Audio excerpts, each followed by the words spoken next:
So I hear they solved my bullet sponges complaint.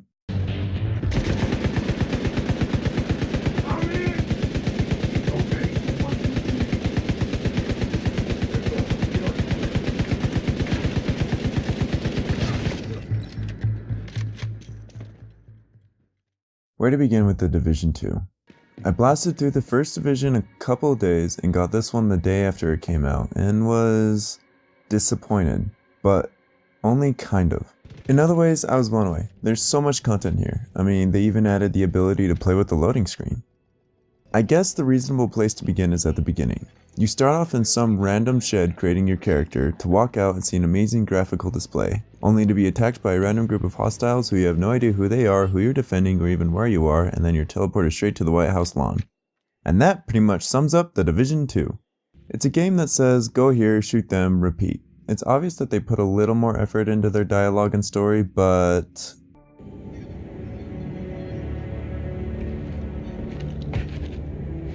this is you. Welcome to DC. it's cheesy. Hey! Kill them all.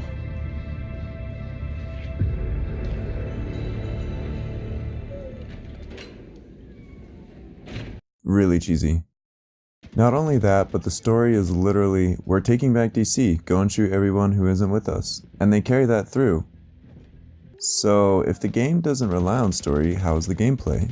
Not bad, actually, not bad at all. People are claiming that they fixed the bullet sponges in combat, but truth be told, most encounters are the same. They start with a wave that looks like this. They're moving my way! Move! Heavily armored hostile detected. City belongs to its people!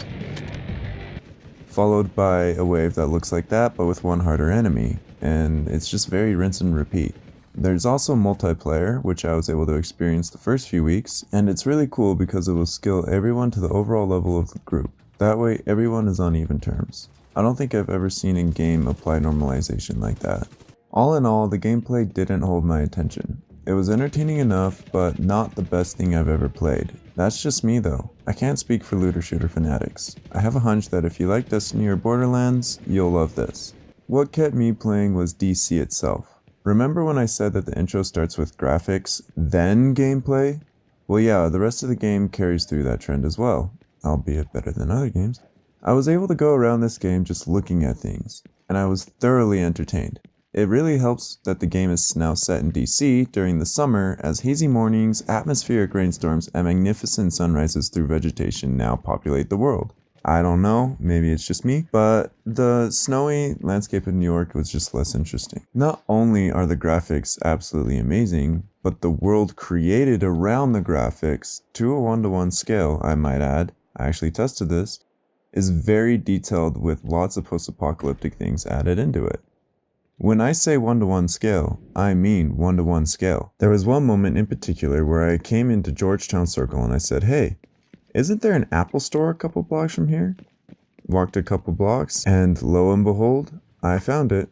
That's not the only example. I picked different places and areas, like a corner station, a McDonald's, the Disabled Veterans Memorial. It was all there. They literally recreated every single building, and it's amazing to look at. But like I also mentioned, there's a lot of post-apocalyptic details in there too. Crashed planes, crashed helicopters, it all feels very loved.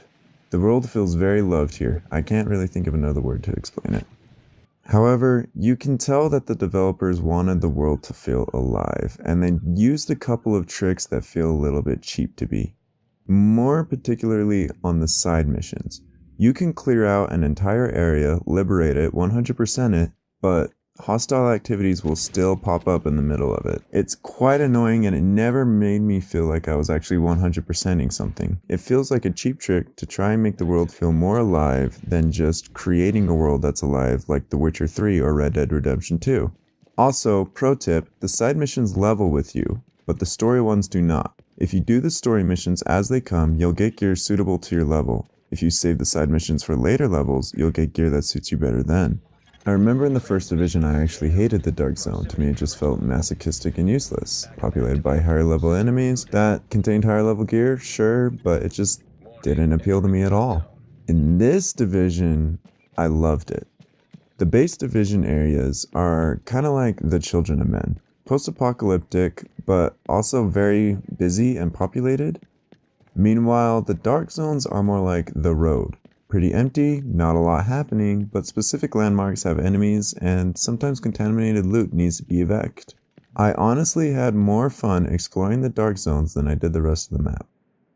In summary, while I'd hesitate recommending the first division to anyone, this one I'd say, yeah, if you enjoy shooters, go and spoil yourselves, you fantastic little violent fiend you. Also, it's worth mentioning that the hardcore gamers who have bathroom buckets and are willing to sink endless amounts of time into their games, the game ends and the whole world gets invaded by higher level enemies literally a minute later. Then you're expected to do it all over again. So have fun there. That's not really my thing. I prefer to squeeze about 25-30 hours out of my games, and I got exactly that clearing the game map, so I'm just good there. But you have fun.